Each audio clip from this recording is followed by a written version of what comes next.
کہ بلال کو مؤذن بنا کر اس دنیا میں اللہ رب العزت نے رکھا جب انہوں نے اسلام کو قبول کر لیا۔ بسم اللہ الرحمن الرحیم، الحمدللہ رب العالمین، وما ارسلناک الا رحمۃ للعالمین۔ بعد از خدا بزرگ توئی قصہ مختصر۔ ناظرین، پروگرام فکر سکون کے ساتھ آپ سب کے سکون کی فکر لیے میں ہوں آپ کا میزبان اظہر اقبال صاحب۔ ناظرین، آج کا جو پروگرام ہم آپ تک پہنچانے جا رہے ہیں، یقیناً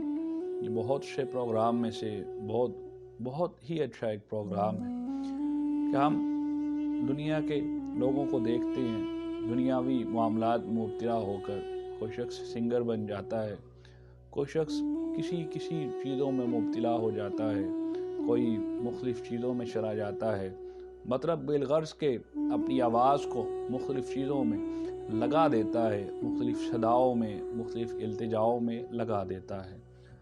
ناظرین محترم، آج ہم اس شخص کی آواز کے بارے میں بات کرنے لگے ہیں، یقیناً اللہ رب العزت نے جس کے لیے ایک خاص جنت تیار کر رکھی ہے، اور اس کی بہت سی مثالیں ہمیں ملتی ہیں۔ لیکن اس چیز کو آگے بڑھانے سے پہلے اگر آپ نے ہمارے چینل کو سبسکرائب نہیں کیا ہے تو یقیناً ہمارے چینل کو سبسکرائب کر لیجیے۔ آپ صلی اللہ علیہ وسلم نے فرمایا کہ جب اذان دی جائے تو سب کام چھوڑ دو، حتیٰ کہ تم قرآن کیوں نہ پڑھ رہے ہو۔ اتنی فضیلت ہے اذان کی کہ جب کوئی شخص اذان دیتا ہے، جب ہمارے کانوں میں وہ سنائی دے۔ جو شخص اذان کے وقت بات کرتا ہے، مرتے وقت اس کو کلمہ نصیب نہیں ہوگا۔ یعنی کہ اذان کی جو آواز، جو مؤذن ایک اذان دیتا ہے، مؤذن کے رتبات کتنے زیادہ ہیں، مؤذن کو اللہ رب العزت نے کتنا زیادہ اس بات پر عطا کر رکھا ہے۔ یہ سیدنا بلال حبشی رضی اللہ تعالی عنہ کی ذات اقدس سے بڑھ کر ہمیں یہ مثال نہیں ملتی ہے۔ سرکار دو عالم صلی اللہ علیہ وسلم نے ارشاد فرمایا، اسلام کی تاریخ کا جو پہلا مؤذن بنا، میں اپنے ناظرین کو، سننے والے ناظرین کو، اس میں بہت سی خواتین بھی شامل ہوتی ہیں، ان سب تک یہ پیغام پہنچانا چاہتا ہوں۔ بعض اوقات ہم نے سنا بھی ہوتا ہے لیکن ہمارے ذہن میں نہیں ہوتا، تو یہ بات سن لیجئے کہ اسلام کا جو سب سے پہلا مؤذن تھا وہ سیدنا بلال حبشی رضی اللہ تعالی عنہ تھے، جو نبی پاک صلی اللہ علیہ وسلم کی بتائی ہوئی اذان، جو کہ آپ صلی اللہ علیہ وسلم کو بتائی گئی، سکھائی گئی، اس کو پڑھا کرتے تھے۔ سیدنا بلال حبشی رضی اللہ تعالیٰ عنہ، نبی پاک صلی اللہ علیہ وسلم نے فرمایا کہ جب جنت میں مجھے داخل کیا جائے گا، میرے لیے سواری لائی جائے گی، جب میں اس سواری پر سوار ہو جاؤں گا تو میری سواری کی جو رسی ہے وہ نیچے کی طرف گر جائے گی۔ اب اس کا معنی یہ ہوگا کہ سواری کی جو رسی ہے وہ نیچے کی طرف گر گئی ہے، کہ یہ سواری میں نے خود نہیں چلانی ہے، اس کو یقیناً چلانے کے لیے کوئی ڈرائیور بھی اللہ رب العزت نے منتخب کر رکھا ہے۔ دیکھنے والے دیکھ رہے ہوں گے، سب یہی چیز کے انتظار میں ہوں گے کہ کاش یہ رسی ہمیں پکڑا دی جائے اور ہم نبی پاک صلی اللہ علیہ وسلم کے ساتھ جنت میں داخل ہو جائیں۔ لیکن ہوگا یوں کہ اللہ رب العزت ارشاد فرمائے گا کہ بلال کو بلاؤ، آج اسے اس رسی کو پکڑاؤ، اور وہ نبی پاک صلی اللہ علیہ وسلم کے ساتھ جنت میں داخل کر دیے جائیں گے۔ ناظرین محترم، یہ اذن، یہ اللہ رب العزت کی خاص رحمت صرف اسی وجہ سے تھی کہ بلال کو مؤذن بنا کر اس دنیا میں اللہ رب العزت نے رکھا جب انہوں نے اسلام کو قبول کر لیا۔ اس لیے اتنا بڑا انعام، اتنی خاص رحمت اللہ رب العزت کی کہ ایک مؤذن کو نبی پاک صلی اللہ علیہ وسلم کے ساتھ جنت میں داخل کیا جا رہا ہے۔ ناظرین، اگر ہم سوچیں تو ہم اپنی آوازوں کو مختلف جگہوں پر لگانے کی کوشش کرتے ہیں اور مختلف چیزوں سے ہر وقت اپنے سنگنگ پروسیس میں رہتے ہیں، ہر چیز گانے کی، گنگنانے کی کوشش کرتے ہیں نیو جنریشنز کو۔ اگر ہم یہی چیز سوچیں کہ یار ٹھیک ہے، اگر ہماری آواز بہت پیاری ہے، بہت خوبصورت اللہ رب العزت نے ہمیں آواز دی ہے، بہت خوبصورت چہرہ دیا ہے، تو کاش ہم دن میں ایک بار اللہ کے گھر جا کر اذان کیوں نہ دے لیں، لوگوں کو اس کی بارگاہ کی طرف بلا کیوں نہ لیں۔ شاید ایک بار کی اذان دیتے دیتے آپ 5 وقت کی یقیناً اذان دینا شروع کر دیں۔ جو آواز آپ اپنی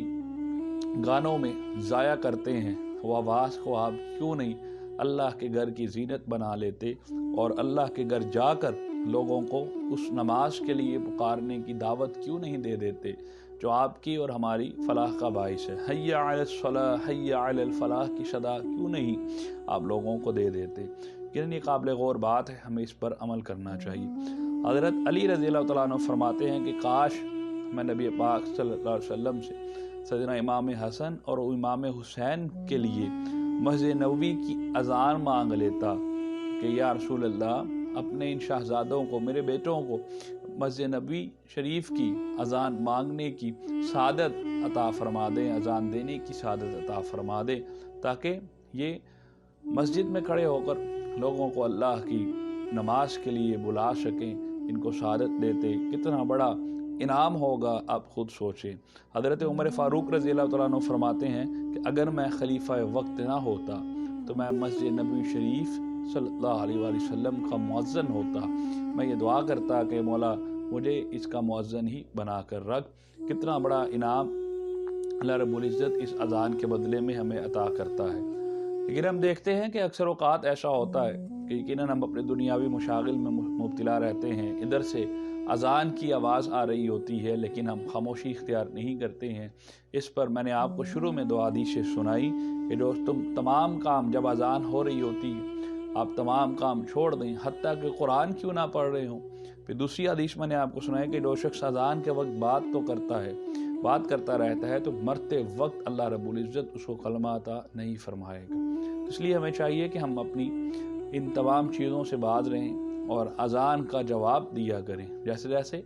ہمیں سکھایا گیا، جیسے جیسے ہمیں اذان کی آواز آتی ہے اللہ اکبر اللہ اکبر، ہم بھی اس کو رپیٹ کریں آگے سے اللہ اکبر اور اللہ کی رحمتوں کی طرف متوجہ ہو جائیں۔ تو یقیناً اذان خود ایک بہت بڑی صدا ہے اپنے رب کی بارگاہ میں۔ اگر آپ اسے غور و فکر سے سنیں گے تو اللہ کے گھر سے جو آواز آتی ہے، اس لیے تو ہی مولا علی کرم اللہ وجہ الکریم جب اذان کو سنتے تھے، کاملین مومنین کی بات یہی ہوتی ہے، کامل مومن وہی ہے جب وہ اپنے رب کے گھر سے آنے والی صدا کو سنتا ہے تو اس کے جسم میں لرزہ طاری ہو جاتا ہے، اس کا جسم کانپنا شروع کر دیتا ہے، وہ اپنے رب کی طرف جانے کے لیے بالکل تیار ہو جاتا ہے۔ رب کے گھر سے آنے والی صدا اس کے دل میں اتر جاتی ہے، جو اس بات پر اس کو آمادہ کرتی ہے کہ گناہ گارو چلو اپنے رب کی بارگاہ میں، اس کے گھر میں چلو اور اس کی عبادت و سجود و قیام میں مشغول ہو جاؤ جس کے لیے اس نے تمہیں پیدا فرما رکھا ہے۔ اذان دینے کے لیے اس شخص کے لیے جو مؤذن بنتا ہے، سورہ نسائی میں حدیث نبوی صلی اللہ علیہ وسلم ہے، اس کے لیے 3 فائدے بتائے گئے ہیں۔ پہلا فائدہ کہ مؤذن کے گناہوں کو معاف کر دیا جاتا ہے، اس کی بلند آواز کی وجہ سے اس کے گناہ معاف کر دیے جاتے ہیں۔ دوسری یہ بات اس کو فائدہ ملتا ہے کہ جہاں جہاں تک اس کی آواز پہنچتی ہے، چاہے کوئی چیز جاندار ہو یا بے جان، اس کے لیے تصدیق کرتی ہے، اس کی گواہ بن جاتی ہے کہ یہ شخص نے ہمارے لیے، ہم اس شخص کے گواہ ہیں کہ یہ آپ کے گھر میں اذان دیا کرتا تھا اور لوگوں کو ایک اچھے چیز کے لیے، اچھی نماز کے لیے بلایا کرتا تھا، وہ اس چیز کی گواہی دیں گے۔ تیسری چیز سرکار دو عالم صلی اللہ علیہ وسلم نے فرمایا کہ جو شخص اذان سن کر جتنے لوگ مسجد نبوی کی طرف چلتے ہیں اور جتنے لوگ آ کر نماز ادا کرتے ہیں، اور ہر شخص کو اپنی نماز کا بدلہ دیا جاتا ہے، لیکن جس شخص نے اذان دی ہوتی ہے اس کا مقام اور مرتبہ یہ ہوتا ہے کہ تمام لوگ جو اس کی اذان سن کر مسجد میں داخل ہوتے ہیں، ہر شخص کو اپنے اپنے حصے کا ثواب میسر آتا ہے، لیکن ان تمام لوگوں کا ثواب مجموعی طور پر اکٹھا کر کے اس شخص کے ذمہ لگا دیا جاتا ہے، اس کو اتنا ہی اجر و ثواب تمام لوگوں کا عطا کیا جاتا ہے جس شخص نے اذان دی ہوتی ہے۔ ناظرین محترم، ہمیں اپنی زندگی میں اذان کی اہمیت کو سمجھنا چاہیے۔ جب اذان ہو رہی ہوتی ہے تو ہمیں اپنی خاموشی اختیار کر کے اذان کا جواب دینا چاہیے اور کوشش کرنی چاہیے کہ ہم ایک بڑے ہونے کے ناطے اپنے چھوٹوں کو، جس طریقے سے سرکار دو عالم صلی اللہ علیہ وسلم کا یہ فرمان ہے کہ اپنے بچوں کو 7 سال کی عمر میں نماز کا حکم دو، پھر 10 سال کی عمر میں اگر وہ نماز نہیں پڑھتا تو اس کو مارو، اس کو مار بھی سکتے ہو۔ اسلام اور شریعت ہمیں اس بات کی اجازت دیتی ہے۔ بالکل اسی طریقے سے اپنے بچوں کو گھروں میں اذان کی ٹریننگ دیں، اور جب وہ بڑے ہوتے چلے جائیں اور ان کی عمر اس قابل ہو جائے کہ وہ اذان دے سکیں تو یقیناً ان کی ٹریننگ کے ساتھ ان کو اذان کے لیے مساجد میں کھڑا بھی کرنا چاہیے۔ اگر ہمارے اس پیغام کو آپ کو اچھا لگا یا آپ اس میں مزید کوئی کمی بیشی چاہتے ہیں تو ہمارے واٹس ایپ کے ذریعے ہم سے رابطہ کیجیے گا، کمنٹ باکس میں کمنٹ لکھیے گا۔ اجازت دیجیے، السلام علیکم ورحمۃ اللہ وبرکاتہ۔